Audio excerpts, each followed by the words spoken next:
Hey there, how's it going? My name is Zoe. This is my bird Zazu. My channel is Vegan Mental Iron, and I focus here on how certain lifestyle changes and choices can help you invest in mental iron, which is an anagram of environmentalist, so you mix it all up, that's what you get.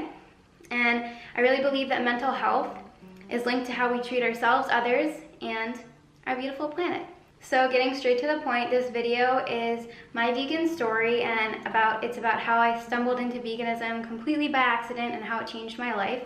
And it was really because of loss. So if I look down, it's because I'm paying attention to this little baby, and I also have some notes, okay? But I'm still here with you. So in September of 2011, my father passed away from brain cancer. I didn't really deal with it in the healthiest manner. Watching someone you love deteriorate can be very difficult, and you watch them forget who they are and forget who you are, and it's really hard and is really devastating to me and heartbreaking.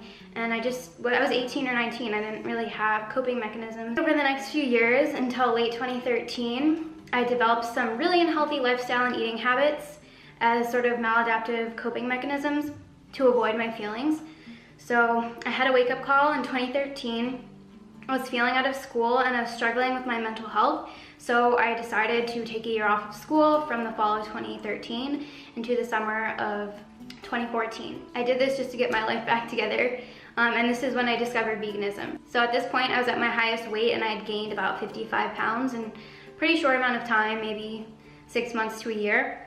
And I would barely leave my apartment. My diet mainly consisted of delivery, Kraft mac and cheese, McDonald's fast food, Campbell's soups, pretty much anything I didn't have to prepare. I ate a lot of brie, cheese wheels, and like crackers and stuff like that. So I'm actually 5 feet tall, so that was really a lot for me. It technically brought me into the obese range. Most of my life I weighed a little under 110 pounds for reference, so fairly effortlessly. So when I went to the doctor at this time, they told me I was pre-diabetic and that my blood sugar, my cholesterol, and my blood pressure were ridiculously high. So I was really frustrated, and I just felt like this was all my own fault for, you know, just living this like hedonistic loser lifestyle, not doing anything to take care of myself. I was really uncomfortable in my own body and just really insecure about how I looked. I also just physically felt like my body wasn't my own. Like I would get just winded from walking one flight of stairs. I was getting sick all the time. I was really depressed with my direction in life, but also just in general, I had this feeling of depression, and my anxiety was like 10 times worse than it's ever been. I really felt out of control. So I had a lot of anxiety taking this time off of school, and I remember watching so many nature documentaries on Netflix, like all the planet Earth stuff. I remember crying a lot over the state of our planet and all the beauty and biodiversity that's being lost due to climate change. And at this point, I had no real connection between environmentalism and diet or anything. Cowspiracy is a really good documentary on this subject. It wasn't out at the time, but I'll have a link in the description box. So I stumbled over this Netflix documentary called Forks Over Knives, and it touches a lot more on the health implications of the standard American diet and how a whole foods plant-based diet can help heal people's health in general. So my mind was really blown at this point by this, but my heart wasn't 100% into committing to make like such a big change in my life. I decided to go vegan or plant-based just as a quick fix, like a way to lose all this weight that I had gained. I planned to go back to eating whatever I wanted once I looked good again and felt a little bit better, and like maybe these health problems were on their way out. So I didn't have any body positivity or love for myself, only just self-loathing and disgust. This journey taught me that what is really important in life is taking care of the inside of your body and your health and your mind, and everything else really does follow. It really was a big shift in thinking for me. I think a lot of women get just like, I don't know, pounded with this sort of idealistic way that we should look, and it's really hard for us. So at the end of the day, the body is really just a vessel, but we do need to respect and love it. Going into the more specifics of what order I cut things out and what that experience was like for me, I cut out red meat in the summer of 2014. I think I had my last steak in Hawaii, so where you see the picture in the thumbnail, that's my before picture in the summer of 2014. Yeah, then I cut out poultry, then I cut out dairy and cheese and pretty much everything else. I noticed most of the changes in my weight loss and health when I was cutting out dairy. So I also, just so you know, like in case you didn't figure this out by now, I did not go vegan all at once. It was not overnight. It took me months. I had a very big addiction to food. It was my coping mechanism for so long. So in the fall of 2014, I returned to school and I started doing really well, which was another cool thing. Like I felt like my cognition was like so much better when I was eating clean. I could think straight, you know? I was pretty much 90% vegan by the new year of 2015. However, I was still eating fish. So maybe going out for sushi like every other month. I would tell people that I was like mostly vegan and like that was the goal, except I still ate fish every few months, so like I wasn't actually really vegan, and I was very upfront about that.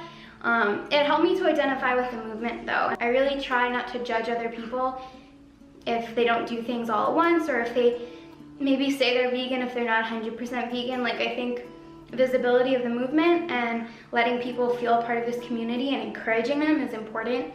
I don't try to be like the vegan police or anything, I guess. Fish was the last thing I cut out. I was raised very Jewish, so there was an extra cultural and emotional connection for me to the fish. So I was eating like salmon and sushi every Shabbat night growing up. I'm always curious to know what other people's experiences have been going through this, and like what order they cut things out, what was the hardest, like what were your biggest connections to food through your life, and how do you substitute now? So for me, I just use a lot of interesting like seaweeds and fake like meats and things like that when I first went vegan, and that really like cut the craving for me, and I just, you know, veganize things now and I miss nothing. So please share in the comments if you want what your favorite replacements are and what your biggest struggles and triumphs have been as you transition. Or if you're an aspiring vegan, like what's the first thing you think you could cut out, and like how would you do it? By this time, I had made much more of an ethical connection to veganism, and I started to see it as a lifestyle instead of a diet. So I had lost a large amount of weight already at this point. I wasn't really working out, it just kind of melted off. I was eating a much higher volume of food than I was used to, but it was more nutritionally dense and less calorically dense, so I was getting more bang for my buck volume-wise, you know, and I was really feeling satiated and full and satisfied instead of guilty and bloated after eating like stuff that was not good for me. I'm a foodie at heart anyway, so the more volume I get to eat, the longer the taste experience lasts, the happier I am. I decided I wanted to fully transition and cut out fish after taking an oceanography class and learning about the effects of overfishing and animal agriculture on our environment. So I had a pet fish at the time as well, really cute little guy. He was a betta fish. And I just started to see he had a personality, and I was watching documentaries. It's mainly one called Mission Blue. It's on Netflix, and it's basically this amazing female oceanographer, Sylvia Earle, who's also she was the head of the NOAA and is a National Geographic Explorer in residence. She's like in her 70s now, and she's still diving. She spent decades exploring the oceans, and she's seen all the changes that have come from mankind abusing our oceans and abusing our planet. And she herself is plant-based, which I found out afterwards, and I think that's pretty cool. This is her book. It's called The World is Blue. It's just basically about how our fate and the ocean's fate are one. It's pragmatism to not be overfishing. It's pragmatism to be taking care of the planet because it is our only home. Like, there's no planet B. We only have one home, so we have to treat it with respect. If our ocean dies, our whole planet becomes uninhabitable, and we will go extinct as a species in our lifetime. She's seen the numbers, she's a scientist, like, you know, man, she knows what she's talking about. And I have seen so many post-apocalyptic movies. Like, I'm a sci-fi nerd. I've read the book, I've seen the studies. Like, I do believe this will happen in our lifetime, and I'm sure some of you have seen the new studies that have been coming out that are like, every time they post a new study, it's like sooner and sooner. So for me, nope, like, I'm not doing that. I'm not gonna deal with that. I'm gonna do everything I can as one person to like avoid that terrible future. So around March 2015, I fully cut out my last animal product, which was fish, and I never looked back. Over the first year, I lost about 40 pounds, no work. Slowly but surely, stayed off, and I lost maybe 10 more pounds the following summer. So all the health problems my doctor was concerned about fully reversed themselves. Like, no diabetes for me, thank you, that was great. I learned how to replicate and veganize all my favorite meals. I began to try and love new foods that I probably never would have been adventurous enough to check out. My taste buds definitely changed, and it was pretty cool. I will be vegan until the day that I die, like, you know, no matter what happens.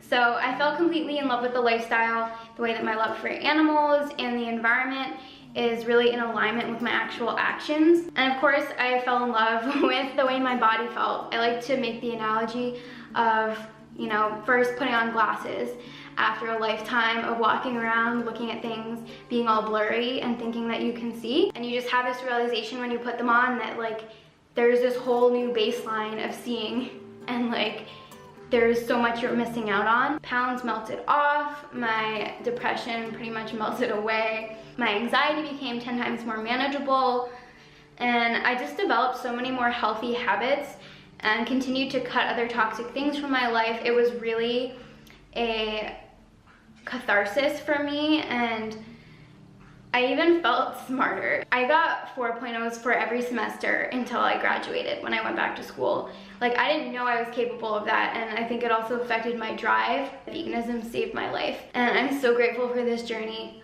I mean, I don't know really what else to say. I feel like I've been going on for a while now. I would love to hear what your story is. What has been easy for you? What's been hard for you? What ideas from the movement resonate with you the most? Please subscribe and hit the notification bell in the corner. Like this video if you liked it. Let me know what you think in the comments. And I really appreciate you watching. Thanks so much, and have a great day. Bye.